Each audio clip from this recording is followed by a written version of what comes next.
Hello, everyone. Ian Hamilton with Good Virtual Reality here, and thanks for giving us your time today. In case you're new here, you can become a subscriber at goodvirtualreality.com. Many episodes of this podcast head out over email first to paid subscribers before publishing everywhere. Thank you to my founding members, paid subscribers, sponsors, and the donations I've received supporting the production of this independent journalism directly. Today I'm joined by Shawn Whiting, who spent just over 8 years as a core member of the team at Rec Room. Where are you tuning in from today, Shawn? I am in Austin, Texas. And why don't we start off at the beginning here and tell me how you got involved in VR in the first place? When did you first try it? Yeah, I actually had to text my buddy Hayden Lee, who we started basically our first company all together. We were at Virginia Tech in Blacksburg, Virginia, where I grew up, and I was taking some graduate classes there. And Hayden gave me my first VR demo, and I had to text him today. I was like, "Where did you get that headset?" And somebody on campus had one, and it was like a hackathon, and somebody had one, and then he quickly went and ordered the DK1 kit. So it wasn't a Kickstarter kit, but it was a DK1, and he and I both tried that, and we were like, dang, this is really impressive. We should just try to build something interesting here. That's kind of what started us down the road, was that initial demo. I seem to have a memory of being at one of the early Oculus Connects. That company was at Converge. Is that what you're talking about there? Yeah, yeah. I think the first one we went to was number two. I think we didn't have enough money to fly out to number one. Maybe we got invited but couldn't make it. I think the first like thing we went to community wise was SVVR. They had that like expo that one year, and we went to that. I seem to recall you in the audience with your laptop out, looking at people in Converge while you're in the audience, sort of like Yeah. seating right next to me. Yeah, we were sitting next to you, and I was like, it's showtime, and I had to like open the laptop and log into Converge, and I think I was like live typing what was happening because due to the delay on the stream, like we were broadcasting the stream of Connect into Converge. I forget who was running that, maybe Hayden on his other laptop. And then I was like typing in real time what was happening, and it was 30 seconds ahead of the live stream, which was kind of funny. But yeah, we were in Converge at the Oculus Connect live stream event. It was kind of a surreal thing that was happening there. But maybe that was number two. I remember that was in that big theater in Yes, LA, maybe? that's what I'm thinking. I remember that's where I seem to think Palmer Luckey came out on stage and it's like "Don't Die" or something like that. They announced that Minecraft was having some early integration there, and Mm. Carmack had done some work to make it happen, and like there's emails going back and forth between the CEOs of these companies to try to make it happen. And gosh, I mean that's a long, long time ago. That's well Yeah. over a decade. You're talking about Gear VR and years Yeah. before even Oculus Go is kind of the thing there. And Yeah. so here we are in 2026, and you spent a very long time at Rec Room, and we're talking here just a few days before they officially shut down Rec Room. Hmm. And I guess I gotta just go full circle here. I'll go back and we'll cover the journey from Converge to Rec Room. But I gotta ask how you're feeling right now, knowing that this place that you spent so much time in is shutting down. Yeah, it's definitely surreal and emotional. It doesn't seem real. Like, it doesn't seem like, in a way, I'm just like, well, there can't be a world without Rec Room in it just because it's been such a crazy deep part of my everyday existence for like 8+ years. So like intellectually, I understand the servers will turn off on June 1st, and people keep saying that, and I hear it, but like until it actually happens, and like I try to hit a Rec Room service, and then it's just like this doesn't exist anymore. Like I don't think I'll really feel it, but the mood in the community is super somber. It's sad. People are, they're exporting. I just did this last week. I exported all of my in-game photos. You can go to rec.net and export all your photos. And like, of course, you start looking through all of them and you're like, oh, man, this photo was taken in, 2016 or 17, and you're looking at all the early games and the first rooms people were creating, and it gets very nostalgic. So yeah, it's definitely an emotional time, and people are starting up like archiving projects. So people are going in and taking a bunch of video and downloading the rooms and scanning the rooms and turning them into, Gaussian splat things that can be revisited. So there is a lot of like archiving going on right now, which is nice to see.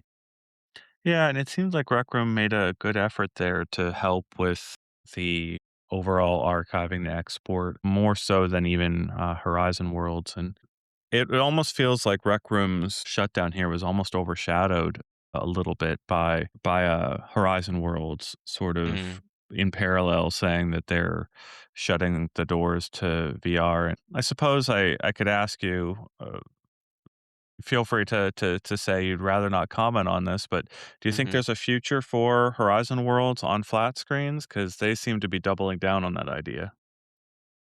I don't know. I mean, it's not the worst idea, right? Like if you're sitting on top of that platform and you're noticing retention is rough and it's not trending the way you like, and you're watching Roblox or somebody else who's doing incredible numbers on mobile and console and PC screens, like, you know if short of shutting it down entirely, you might as well try to kill the VR part and see if you can make the 2D experience that much better.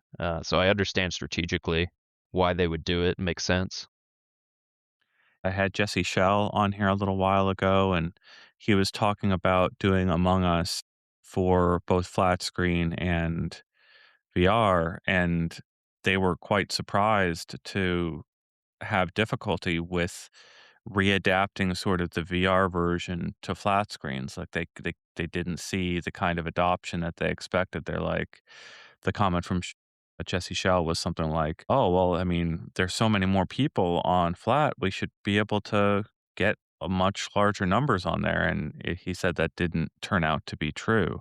Hmm. And so it was just this fascinating thing to see an originally like very, very flat mobile game make a good, strong port into VR with embodied behavior where you've literally got to look behind your back to see if there's a crew member coming up to kill you. And then as soon as they started doing like a flat version of that, it just didn't have the kind of adoption that they expected. So I think there's something really special about embodiment, and I have distinct memories of army crawling across my living room in the very first versions of Rec Room for the Quest, feeling that Oh yeah. untethered freedom all of a sudden, and like I'm up on, I think I teleported up onto like a billboard, and I'm like laying flat down on the rail of the billboard to try to get an angle on everyone, and yeah, just great memories there of that, and that's pure embodiment there.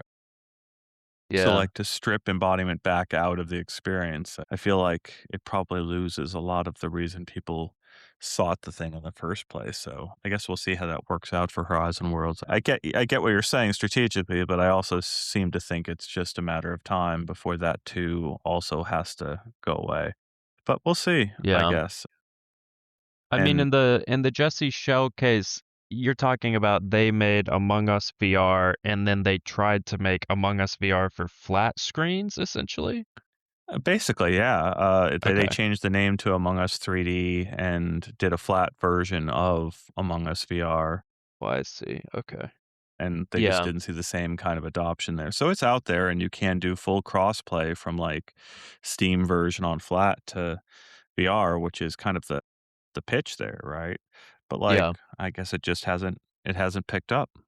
Yeah, I mean, that's a hard one to compare to because, like, you have the existing game that so many people are used to, like the 2D flat version, the original Among Us on their phones and installed everywhere, and it runs on every device super smoothly. Like, I feel like it's hard to be like, now go play it, you know, in 3D. Like, that's a harder pitch because you've already have like the existing killer thing out there. Yeah, so I can understand why they would have struggled to like pull people over in that case. Well, so let's start here with asking you my favorite question that I ask almost everyone on this podcast. And can you remember a specific moment of presence that would be your favorite inside of a VR headset? Yeah, I mean, the earliest one for me was Dreadhalls. I played Dreadhalls in the DK1 quite a lot, and I demoed it to a lot of people who I thought, could handle it. But I loved Dreadhalls. I think a lot of it was the audio. design in there, and then just having the torch and like the limited lighting.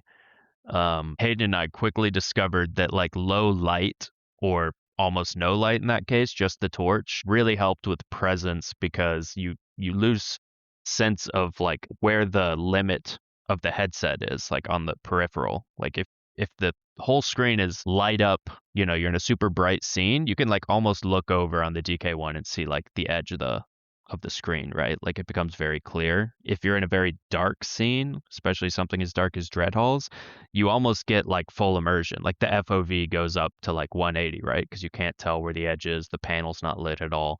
And that's also why we made Convrge like a nighttime scene. Let's pick a darker sort of skybox. Let's set it at night in this like forest. You can spend longer periods, or at least it fatigued us less to be in darker spaces. It's just less straining on your eyeballs. Like if the panel's fully lit up and you're in a daylight scene, it can start to wear on you after a while. But in like a chiller night scene or something like Dreadhalls, if you can stand the terror of all the monsters going on around you, like it's easier to stay in the headset, and the immersion is a little better. So I took a lot of inspiration from Dreadhalls in the early days, and it was one of my favorite things to play.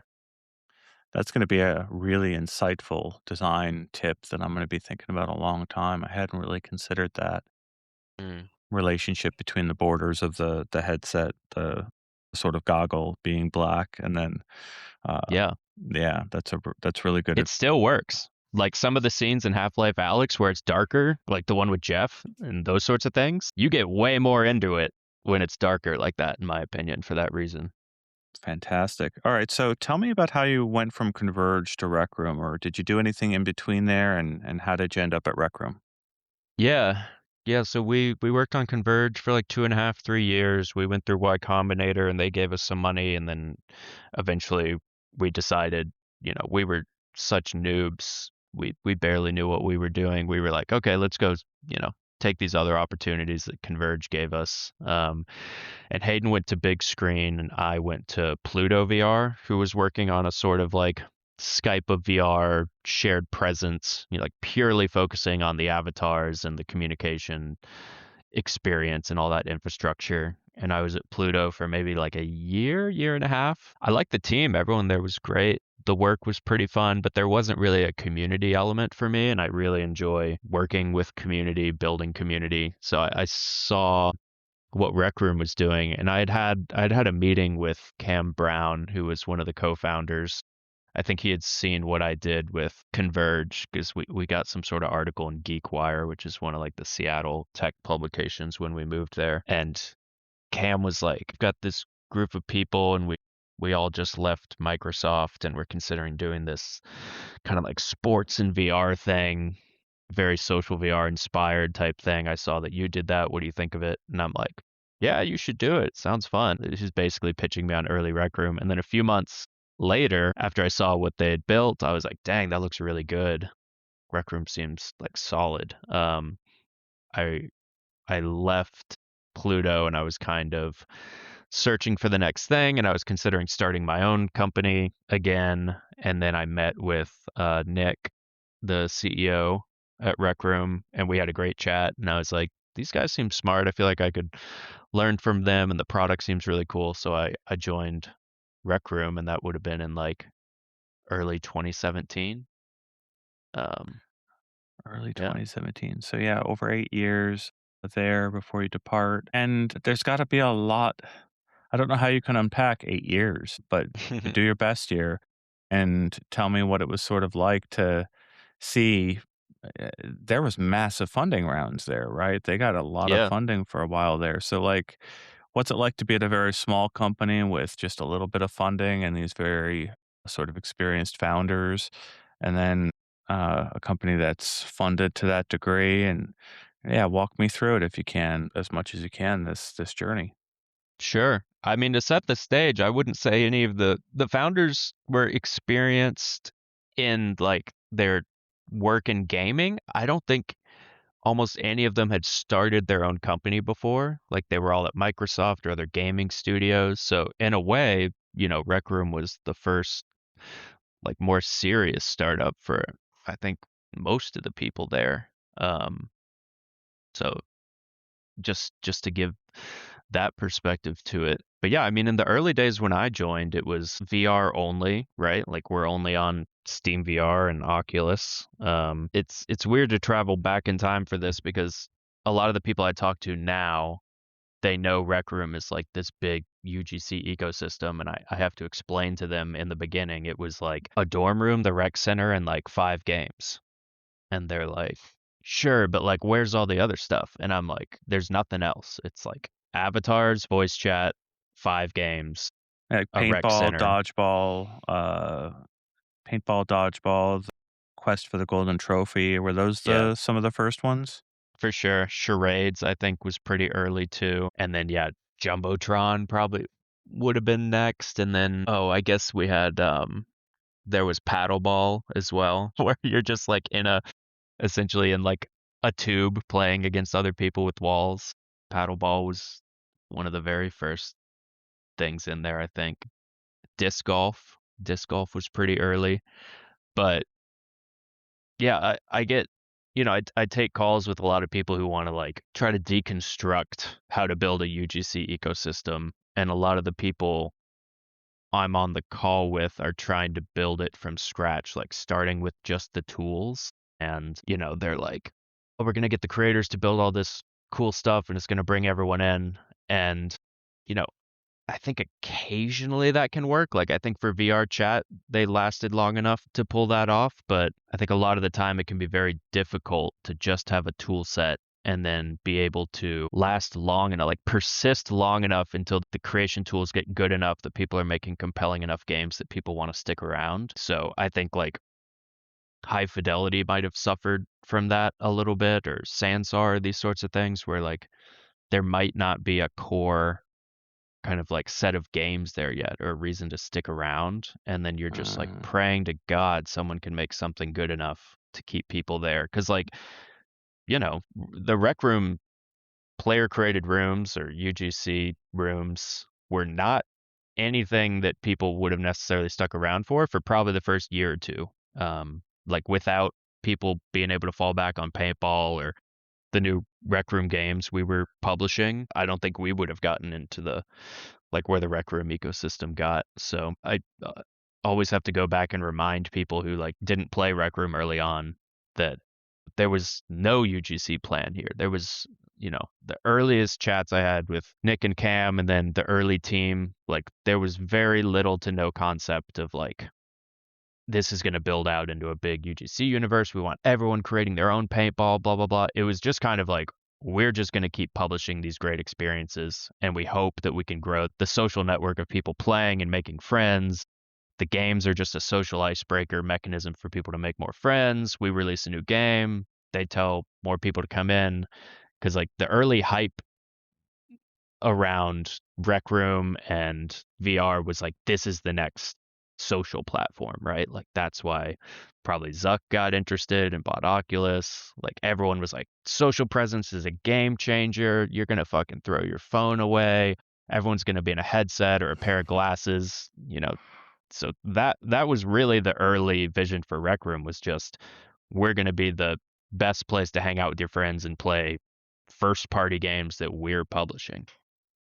I really appreciate you giving that kind of like emotional sort of theoretical dream of what it would be like. And I guess I got to ask you for the reality check here. What do you think went wrong? What do you think is the reality of VR after sort of exiting it, so to speak? Mm. Like distancing yourself a little bit from this market. What do you think is the reality of VR? Yeah, I mean, there's multiple reality checks along the way. Like from that initial like 2016, 17, 18 phase where everyone was like, this is the next social network. This is going to kill Facebook, whoever has the best social VR platform. Like that was the mindset for a while. And then I think what we quickly realized was like the number of headsets sold here is not what everyone was hyping it to be, right? It's not everyone's got a headset. It's like every 10th hardcore gamer has got a headset. And I remember at one point, I think it was someone at Valve told us they were like, "Oh, of all the connected headsets to Steam VR, like y'all are installed, Rec Room is installed on like 90 to 95% of them." So we were like, "Okay, well there's nowhere to go there at that point, right? Like your user base, you can't possibly grow beyond like the number of connected devices. Like Rec Room's a free title. It's family friendly enough that everyone's willing to put it like front and center on, the store, the display surfaces. If you want any higher number of usage than you've got, you're just praying that people can sell more headsets and that like VR adoption picks up, which was kind of the hope in the early days. And then I think so like that was one of the first, you know, kind of moments that I think we all experienced at Rec Room was just like, there's a business here. It's maybe not as big as we thought it was going to be, as quick as we thought it was going to be. So we need to be able to survive longer. VR chat was doing pretty well with 2D. Like, oh, the number of people connecting just on their PC screens is pretty good. We were like, oh, maybe we should try that. We did a Steam experiment where you could just connect without the headset, and that worked pretty well. And then I think shortly after that test, we were on PlayStation through PSVR, and then we were like, let's try a PlayStation 2D test, and we did that beta test, and it looked pretty good. And I think that at that point we got on the treadmill of like add more platforms to expand the user base, expand kind of the network effects. How many friends do you have that can even play Rec Room? Well, initially it's only the people who have a headset. So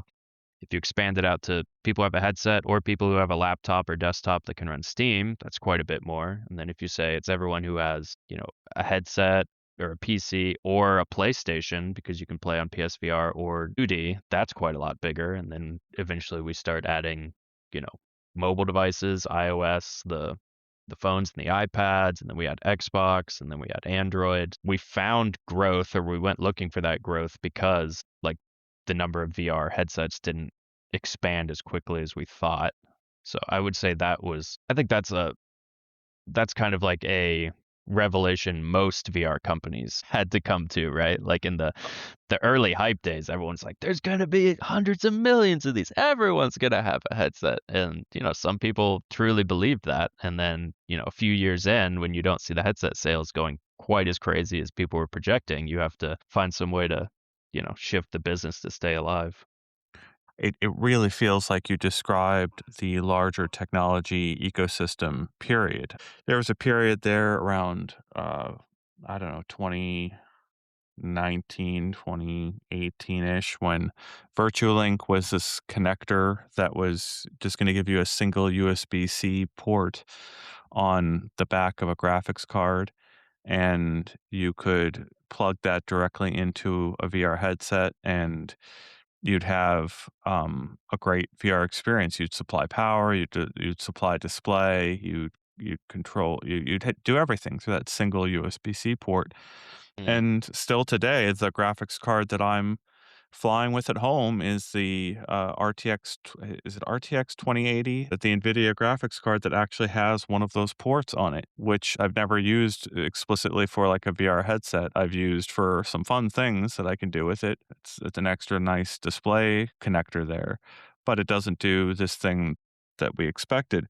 But like if you take a step back from this idea that graphics cards, NVIDIA and AMD were sort of working with Meta and Valve there for a little while, and maybe even Microsoft, to standardize and buy into this hype that PCs everywhere are going to have HMDs instead of physical displays, and just realizing that the uptake is that limited and it's not going to be the market they all hope to it. Within 2 years' time or 3 years' time, you suddenly have NFTs and you have Hmm. LLMs, and you have all these things that are doing things with the graphics card that are not VR, because VR was not fulfilling its promise the same way that you were just describing. Do you think there's any truth to this sort of narrative that I'm seeing in the shift of technology? Yeah, I think so. I think it's just, I would say I didn't have that perspective going into the VR kind of like hype cycle because it was one of the first hype cycles where I was actually involved in it and paying that much attention and getting caught up in it to the degree that I did. But like having gone from getting into startups around like 2010 to where I'm at now, like, 15, 16 years later, we were having such a great time because it was such a crazy hype cycle, right? Like, it was an amazing wave to ride. And then you get to see, like, I have friends who started companies in crypto, and like everyone was top of the world on that. It's like, it's going to replace the entire world financial system. And for a minute there, looking at Bitcoin go up over and over again, you're like, dang, like this might happen. Everything might move into some sort of blockchain or cryptocurrency thing. And then it has a huge dip and slump. And,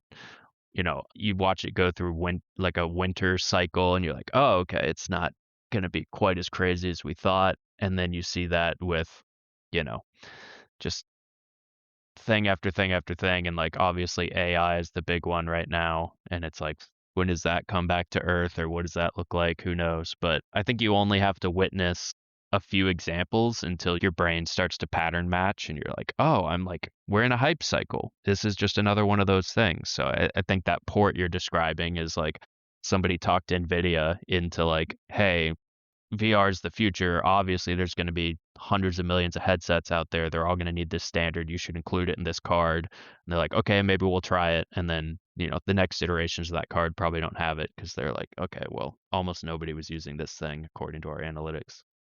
Yeah, it was you're exactly describing it, and now it's all DLSS. I mean, it's all these simulated frames that they're trying to push in and up-res your game for you. And if you go look at the most recent version of that, it had a sort of a disgusted reaction from gamers out there of just Mm. completely changing the art style of these games that were well loved with these simulated frames that are just off a little bit. They don't look right. What I have trouble coming to terms with, I guess, is my love for immersion and putting myself in a headset. My first demo was in 2012 with a duct tape demo and being Mm. inside this sort of like video game level, looking around, like it's never left me. And I I remember still, the image of you, like from that article. yes, yeah, I've used it everywhere. The photographer was like, you might want these images. And I'm like, yeah, we'll see. Yeah. And I'm so thankful that she took those photos of me, and I'm always trying to not be in the photos because that's not what the journalist does. They try to get the subjects in the photos, but I'm so glad that she took Mm. the photos of me in that headset and did it. But like what I'm what I'm trying to come to grips with is like I put on the Apple Vision Pro today. I go to Jupiter and I feel at peace.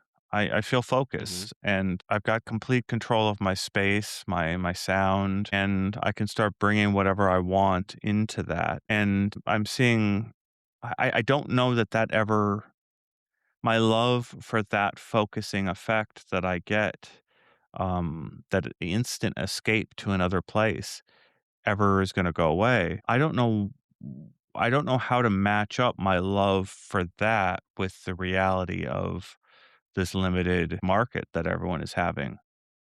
Yeah. And I don't know, if you had to name sort of the top reasons why headsets haven't taken off, what do you think they would be at this point? I mean, I don't think I'm gonna add an incredible amount of insight there because I think it's this like a lot of the stuff people have been saying forever, which is like, if someone was coming out with content that was mind blowing in VR like month after month, like if there was something like Half-Life Alyx every month releasing, like certainly activity on the headsets would be way higher. If the headsets were much cheaper, if you could get an Apple Vision Pro for $100, $200, like certainly activity in that sort of headset would be way higher. If the headsets were more comfortable to wear for long periods, it's just like if all of these things were true, then the VR market would probably be doing better, you know, have to be less subsidized or however you want to look at it. So I think it's that. I think to some extent it is just a slow kind of like there's this social adoption dynamic of just like how long has this technology been in public consciousness? Like, has it had time to sink in to be like, quote unquote normal to people? Have young enough people had experiences with it that it's not disorienting to them to put a headset on? So I think just like over time, all of these things are going to lead to like more adoption. Like the headsets will get cheaper. The general population, the number of people who have had any headset experience will go up, especially younger people. Like certainly with my experience at Rec Room, like younger people just love to be in VR, especially socially with other people they can hang out with. All of those things will lead to VR doing well in the future. I think it's just a much slower trip to get there than we thought it was going to be. So let's go back to Rec Room here for a sec and just you really rolled out the platform push there, and it makes sense. And Rec Room raised. Do you remember what the full amount was that they raised over its lifetime? It was a lot. It's about 350 million dollars, I believe. So quite a large chunk of change there. You kind of need that amount to hire engineers and keep them happy for a decade. So it makes sense that it would be that large of an amount to try to do what they were doing. There's a couple ways to ask this question, but like, were there other paths that Rec Room could have gone down that might have been more successful? Do you remember specific instances where there were like other options on the table or robust arguments about whether to do this platform push this particular way? I remember multiple times people saying sort of like, uh, don't spend, if you raise that money, don't spend it, right? Like there's Yeah. this tendency in Silicon Valley to like sort of come up with an 18-month plan, and by the end of year 1, you're back in fundraising mode, looking for the next round and trying to raise another big round of money. But then there's a couple startups out there that didn't really do that. They got a big chunk of change, and then they just went into, like, hermit mode and Mhm. used that money to give them extra runway. Were there any discussions like that? Were there other routes? Yeah, I mean, I think the core of those discussions would have been with like, the co-founders and the board of directors and, the wider team had some insight into them and we would discuss financials pretty openly amongst, the small team initially especially and hey, we're looking to raise this much money. This gives us this runway. Like Nick especially was also always like very good at communicating like the financial state of the company to everyone. So we were all aware of that. But I'd say like the larger strategic decisions about like we're going to add a new platform or we're going to go after this market or that market. That was not really something most people in the team were engaging in. I liked to think about that stuff, so I would like discuss it with people internally. I don't know how much of my input really shaped anything there, but I always like to think about, you know, that sort of stuff and what our options are and if we spend time here versus there, is it a better potential outcome? I'm trying to think back to any like core moments we might have had. Anytime we're going to do something super disruptive to the existing community, that's where I would get really involved as like kind of the person at the team that represented the existing player base. Like I would always be kind of the, community rep to that extent. So when we all got very nervous about even going outside of VR cuz like, the community dynamics for being a VR only social experience were like pretty good, right? Like the early community was very it's all the VR enthusiasts, everyone's super nice to each other. There really weren't that many kind of like trust and safety issues to deal with. There were a few trolls and then we had to, invent the personal space bubble and the reporting and the stop gesture, which would, mute and block people. So like there was some amount of work there, but it was nothing like the trust and safety work later. But yeah, I think a lot of the things we thought about were more like, are we going to lose the entire existing population of the app if we do this thing? And it was like the first one was if we introduce 2D like avatars and players, right? Because like if you have someone who's just in a more traditional avatar and they can't gesture and their head's not moving, does that ruin the social experience for all the VR people?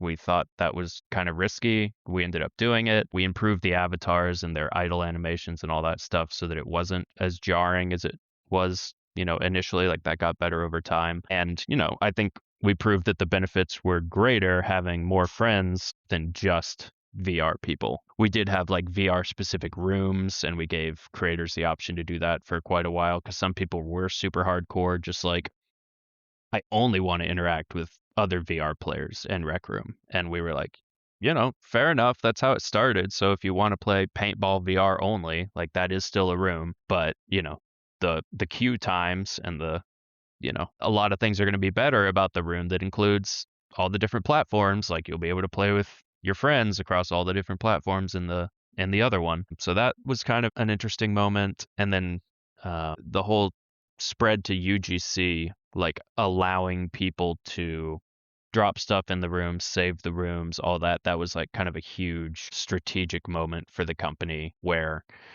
a lot of people didn't like Rec Room taking its focus away from creating first party games. Like it certainly slowed down our ability to make first party games when we started putting serious investment into like the maker pen and custom rooms and saving all these things. And it changes the whole discovery surface area where you come in and you hit the play button, and now instead of just seeing Rec Room originals, you're seeing, you know, whatever, Joe's Crazy Room, and then like a string of numbers afterwards. Like the early room experiments were pretty rough, and then we started showcasing more and more of those. There was a big community backlash about that. The way my brain thinks about a lot of these kind of like tough situations we had as a company was more like the amount of outrage that we got from the community that I had to deal with. If you're talking about from purely like business perspective, like what could Rec Room have done?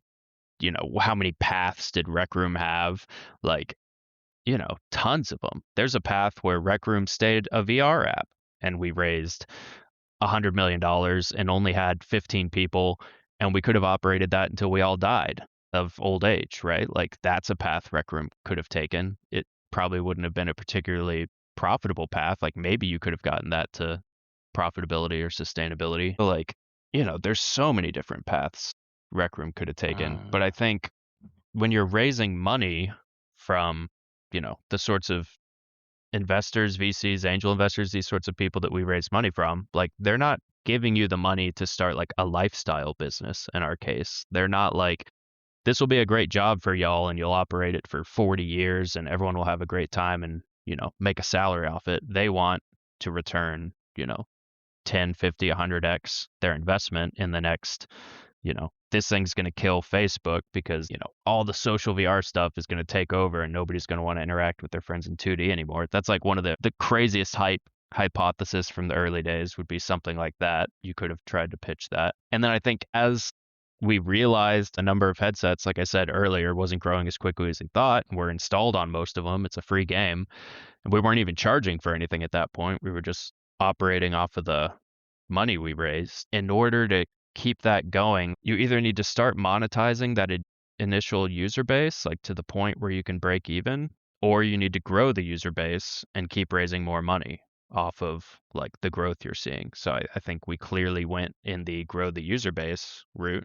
We put rec tokens in the game and Rec Room Plus. This is years later. It would have been like 3, maybe 4 years later. This would have been like 2018, 19 that rec tokens first got introduced. Up until that point, it's just like all you have to show investors is just like numbers growth, like user numbers that are growing. And if you're not monetizing, you need user growth, then you have to go to more platforms essentially. Like if VR's not growing as quickly as you thought, given that's the reality that we kind of hit in the market, I guess one option would have been to have just like intensely tried to monetize like all the VR headsets and all the VR users who were in there and make maybe some of the early 2D Steam people and 2D PlayStation people. I guess that we could have, that's one potential thing people could point to. Like you could have just monetized super hard on that existing user base and not grown out to other platforms and not raised more money. Like I don't know if that would have worked necessarily. I mean, that's the irony here is I don't know if anything would have worked. I've been thinking about the larger ecosystem that we're seeing develop. Meta obviously pulled back Horizon Worlds. They just had major layoffs at Meta today, and parallel to those major layoffs, I'm hearing that people are having trouble with their Horizon Worlds sort of being glitchy all of a sudden. And of course, if you've just laid off a whole bunch of people, you're Gonna have the people that knew how to maintain those systems are gone, and anyone that's now left there is not going to want to go maintain the dying project and keep it fixed or fix it for the people that are still there. But where I'm gonna go with this is, have you played with Horizon Hyperscape at all? I have not. So that's Meta's room scanning technology. So you Mm, take your headset around the room and with it on your head, obviously, and scan your whole environment in. It sucks down all that data and it produces what I guess is a Gaussian splat for you to visit. So mm, very much the opposite of a rec room dorm room, right? Where it's this cartoon like environment that yeah. is the same for everyone. This is individualized for every single person, a representation of your actual household or your actual room. And then they've got this other parallel line of technology, which is codec avatars, where you're actually scanning in your face and your body into the headset. I went out and saw the demo of that in, I think it was 2022. And then 6 months later, Apple demoed personas on the Apple Vision Pro. So Mhm, at the end of 2022, I'm seeing what Meta can do. The best of what Meta can do is you go to a PC headset at their research headquarters and you talk to a researcher at Meta who has scanned themselves in, and they one to one look like a real person sort of floating in front of you. They were challenging me like, do I look like a real person to you? And I'm like, mhm, Yeah, you do. You really do look like a real avatar." But I came out of that headset going like, "Wait, in another room here at these offices, you're showing off the Quest Pro, and the Quest Pro has none of this." Right? Like you're operating on the same chip as a Quest, and this reality check that I had to undergo, that Meta didn't know how to convert this research technology into an actual consumer priced shipping technology that could ship to everyone. Point being here, you combine these two technologies together. You combine Horizon Hyperscape, codec avatars, and suddenly you have a person coming into your home. And whether you've scanned your garage or whether you've scanned your living room, you can have them in either, right? You could be sitting in your living room, but representing your garage around you because you don't want to share your living room with these people. mhm, And you could be represented as your actual self who's scanned yourself into the headset. Apple jumped ahead with the Vision Pro with these persona avatars. They're only representing your face. You're also scanning your hands, and they're only really caring about those two things. They don't really care about your full body too much. And you can mhm. get in there and have a full spatial interaction with like five people, all represented in the same way with avatars that look real. You can meet in Jupiter or you can meet in White Sands or the moon, but they don't have the room scanning technology on Apple yet. They do have object scanning, which you can use as part of their app development. But I assume there's probably some privacy things that Apple hasn't really solved in order to do room scanning. And frankly, I'm not real excited about the prospect of room scanning my stuff into Meta's ecosystem where they're going to log every single object I have in my home and then use that as part of my advertising profile. They're gonna judge you for the type of art you have on your walls. Pretty much, yeah, and then I'll start seeing Instagram ads that are, more types of that type of artist or whatever. I honestly think that's the way they're gonna go, but the problem is a couple fold there. To do that sort of thing, to scan the avatars reliably, to do the scanning, process maybe faster, I think your hardware is probably gonna bump out of the $500 to $600 price range. You're gonna go up to $1,000, or more on your product. There are also other things that Meta has to deal with where they don't have any store presence. So, like, they've gotta either go buy a retail chain with stores in every city in America, or they have to make their headsets so that you can drop them and still have them work right. And Mhm. I think they've chosen that route. That's why you can drop a Quest and still operate it. You don't.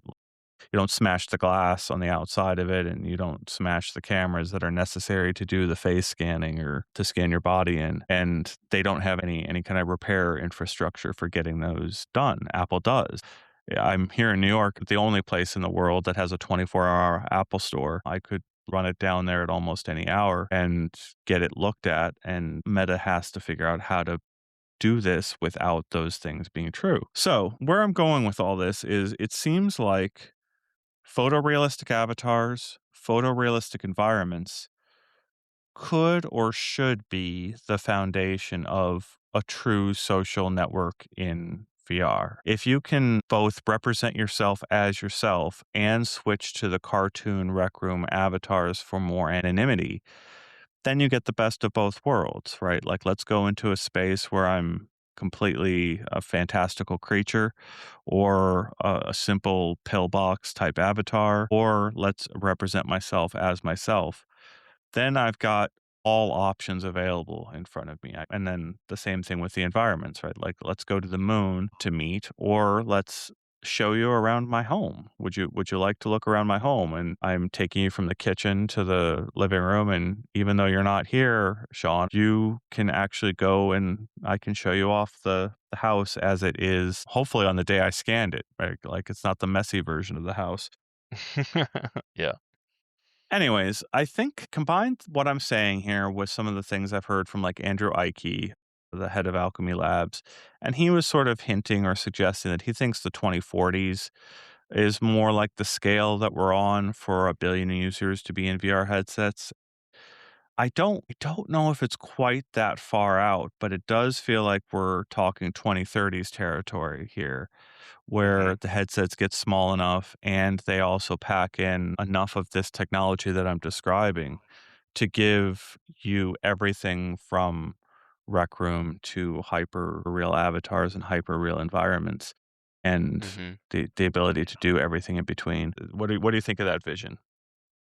I think it depends entirely on who you're trying to reach. Like, if you're trying to reach the Rec Room younger style audience, like, I don't think they care at all about that sort of thing because they don't own a home. I don't think they particularly have a like desire to show off their room and their parents' house, this sort of thing. Like, they are perfectly happy with like a gorilla avatar in Gorilla Tag or their Rec Room avatar with some like outrageous, you know, they love like having crazy mustaches on their characters and like crazy hairstyles and wild stuff that they would never wear in real life. Like, I think like you could potentially get to over a billion people just by targeting people like 30 and under who are more gamer native and just like down with that sort of thing. All of the like you're in a sleek Apple device. This thing's for 3.5, $4,000. It's got a great scan of your face and your hands, and you're in a perfect business meeting in this ethereal world. Like I'm sure that appeals to people who are like 40 plus biz dev, type people. And if you're trying to reach, more people who are not gamers, that's what it's going to take. You're going to need to give them something that they can easily map onto with very little imagination. This is my real home. I scanned it in. This is my real face, blah, blah, blah. Like that all works for non gamers. If you're someone who's a gamer who has like more imagination, more game experience, like I think you can do crazy stuff, right? The avatars can be whatever, the environment can be some fantasy environment, and it's not going to matter to these people as long as the hardware is good enough and the content's good enough. So I think you can get to over a billion people in VR without perfect scans of your house and your face and all that stuff, depending on, who you're targeting. Hmm, interesting. I don't know if I agree. I do get the pitch. I get exactly what you're describing, and it does make sense. Like, if you're thinking of a console, a low cost console gaming system, maybe you're right. But I don't know that any gaming consoles sell a billion units. That said, I guess what gets me about this is it's sort of like if you're replacing somebody's reality, you're also then competing with reality at every single moment that you're putting a person in a headset. So, like your dog, your cat, your television, whatever your friend is watching on the television, like your phone. It was one of the great comments earlier. This is going to effing replace our phones. Yeah. Like, I remember sort of thinking that too. I remember going to people at Facebook and saying, like, "What is this device? Is it a communications device? Can you categorize this as any particular thing?" And they're, like, dodging that question or choosing not to answer that question. And Yeah. I'm sitting here going like, I've started wearing my iPhone on a crossbody strap because of the amount of time that I lose taking the headset off and then searching around my desk for my phone to respond to a single message that is on my phone. It's like, no, what I'm going to do is I'm going to wear the headset, I'm going to lift it off my head, and I'm going to know that the phone is hanging at my side. I'm going to lift it up, I'm going to tap out a message, and then I'm going to drop the phone back to my side again. And then I'm going to put the headset back on my head. Well, it'd be nicer if I didn't have to pull off the headset in the first place. If I could lift up this physical object from my side and have the resolution of it be actually as high resolution as if I was looking at it with my regular eye and Dude, have like a it's virtual gonna screen overlaid on top of it. But like that's one screen. I'm surrounded by 7 screens and all of them need that resolution and need to be drawn into VR. And I need cat detection and dog detection. And there's a scene in Blade Runner 2049 where the virtual companion picks up a book off of the table and starts reading from it. And mm, that's sort of the thing that I'm describing here, where like there needs to be so much intelligence inside the system, inside the headset, to make it not such a disconnect to go inside the headset. So, like, I agree with you in concept that, like, gamers don't need that, but I don't know that there's a billion gamers that are willing to do that. It's so much easier to just press the buttons on a gamepad and not have embodiment and all those other things. And then there's the moment that your family calls. You're in this headset in another world and you've been playing with your gamer friends as this avatar for 3 hours. And now your mom is calling you or your brother is calling you. And like, do you really want to represent yourself as the pillbox avatar? Or should you put on your skin suit for a mm. minute and represent yourself as your actual self? And I don't know. I feel like that's the kind of issues that VR is pushing up against right now. If you're gonna replace all of reality, you've got a lot of tasks of like not just giving a person a satisfying secondary reality, you've also got to let them access their main reality as robustly as if they didn't have a chunky headset on their head. But I don't know. We'll You're see. thinking It's like an adult, man. These kids, kids kid, don't give a shit, man. Like, they probably want to escape, like, the phone, right? Like, I think a lot of people like, there's a big pushback among young people for, like, delete your social media, get a flip phone. You know, the outcomes, if you look at them from teenagers, are not great over the last decade. Like, you know, suicide rates are up, anxiety, stress, this is all up. So, like, to some extent, like, forget that stuff. I'm going into Rec Room for 4 hours to play Quest with my friends, and I'm not even going to consider my situation around me. Maybe my home life isn't great. Forget that. You know, Instagram's making me stressed out. Forget that. Like, you know, to some extent, it's good to get away from all that. Oh, I agree. I mean, we're both kind of saying the same things, and those are really valid issues to bring up. But it's like I put on the Vision Pro, I go to Jupiter, and now I turn on Do Not Disturb, and I have this list of media that I can pull up that is pretty darn extensive in this space that I control. And to your point, I don't need the avatar. I don't need my hyper realistic scan of my environment. And I still have this giant list of media that I can escape to, a giant IMAX-sized movie, a Hmm. IMAX-sized screen for my Steam library, bring over a gamepad, and I'm good to go. You know, like, I don't need all of those other things. But what I'm hinting at here is, like, if you're gonna go buy a computer, you need that computer also to make money for you too.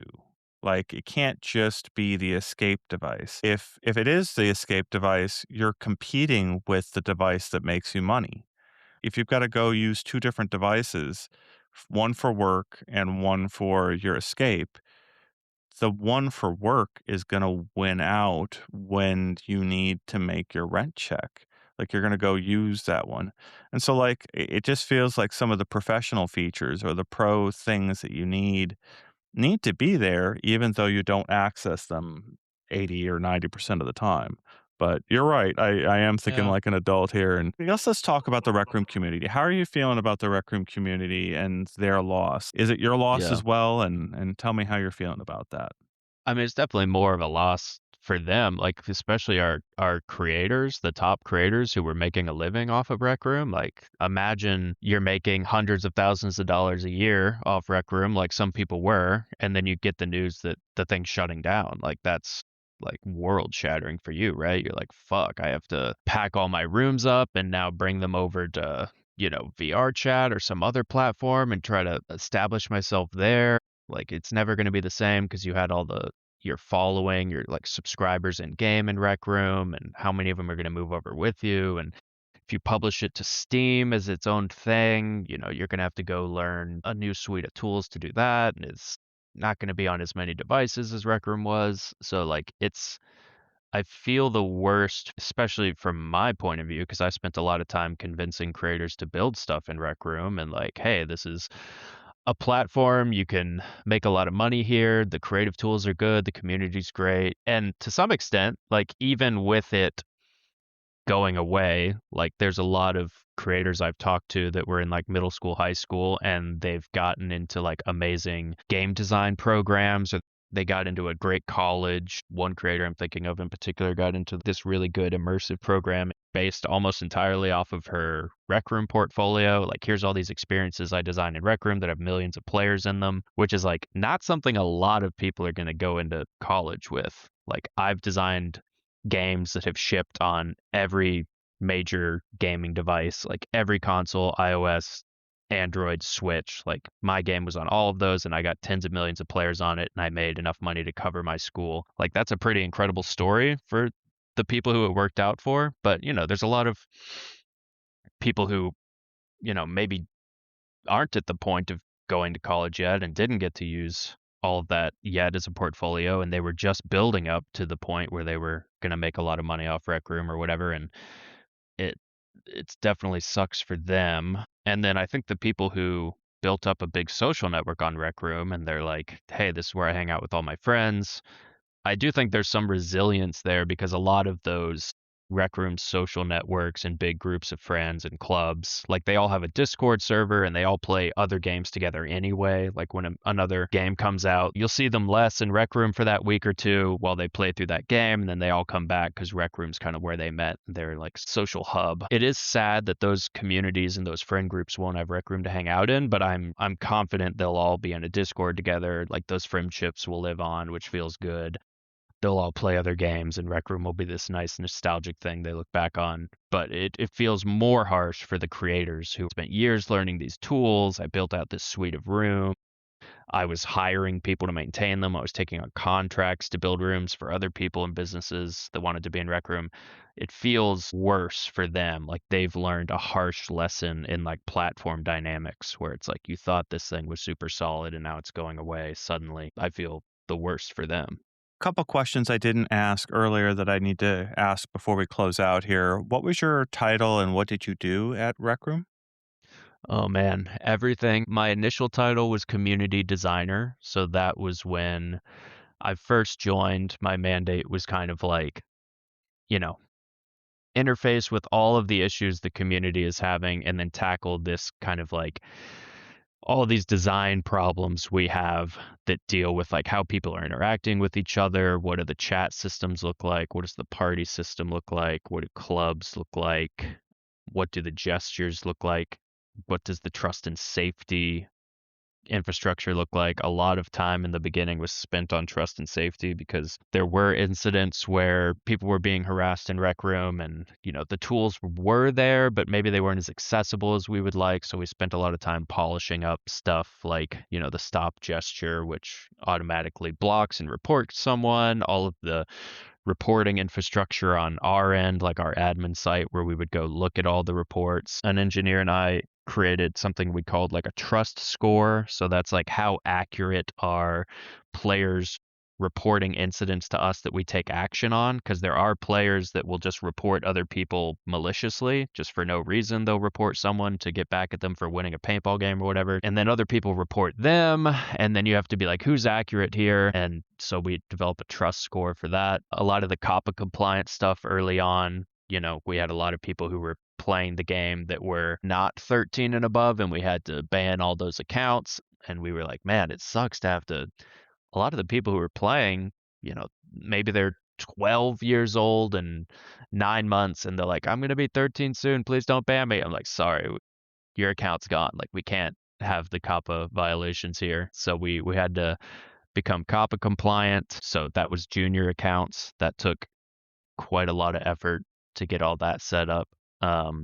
So that was like the initial first like year or two after I joined, and then I became the head of community at a certain point, and we started hiring a lot more people onto the team to run in-game events and help do all the support stuff. In the early days, the support at recroom.com went right to my Gmail, and the first thing I would do every day when I came to work was check the like 150 kind of like support complaints that I would triage all myself. That was fun. Started building out more of a support team, and we installed like a Zendesk type thing to actually handle tickets. So basically that first role was just like throwing me into a pit of design challenges that have to do with like all these things we really needed the app to have for players to have a good time and be able to make friends.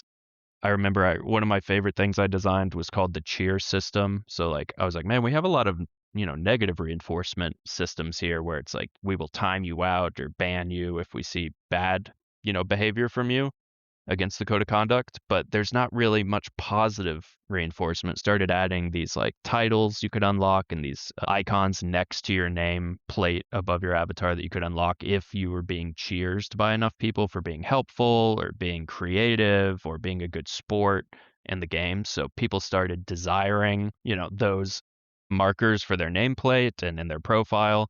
So they would start behaving better. They would start treating people nicer in paintball because they're like, oh, wow, how did you get that big badge next to your name? And they're like, oh, you just have to get enough cheers from people for being helpful or a good sport or whatever it is. So that was one of my favorite things to design in the early days. And then, yeah, it became more of a like management role where having designed a lot of those things, it was like, okay, I can't continue to manage a lot of them myself. We're going to have to bring on other people to do the support tickets and to triage the in-game reports and to help manage the events, in-game events and creator contests and all that stuff. So that team became something we called Corgi, which was Community Retention Growth Incorporated. So it was kind of like a big mashups of a bunch of different teams.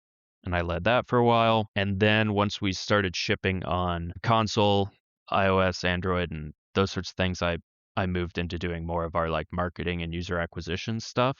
There was still some growth stuff in there, but that was a lot of like uh, trying to spend money to pull people into the game using the traditional ad platforms. Like we were placing ads on Snapchat, TikTok, Facebook, YouTube. We were paying influencers. I started running all of our influencer spending in our video partner program. So that was when we hit serious growth mode.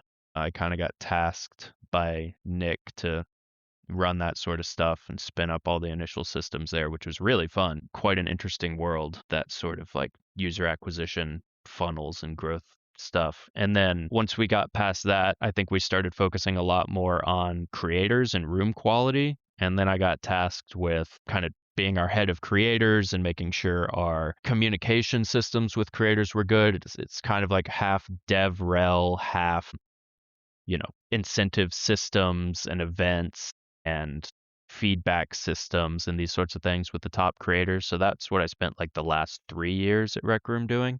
So it kind of changed over the course of the like 8.5 years, basically based off of whatever Nick wanted me to do. I would kind of go back to Nick and I'd be like, hey, I think this team's doing pretty well. Where else can I be useful? Let's find something else. And he would just be like, someone needs to do this. And I would go do that and build a team around it. And then I'd be like, I think I did that. And he'd be like, go start up another team and do this. And then I'd go do that.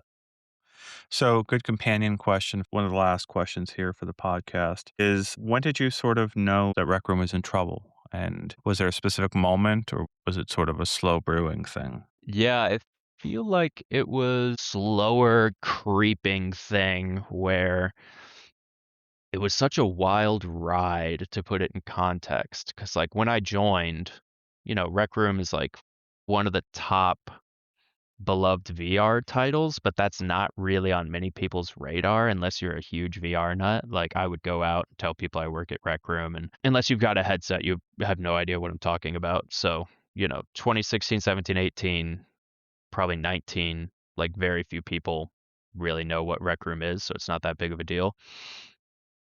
And then once we start installing on more devices. Once especially on mobile and we start spending a lot of money on user acquisition, you're seeing ads more places. You're seeing, oh, Rec Room's not just this VR thing anymore.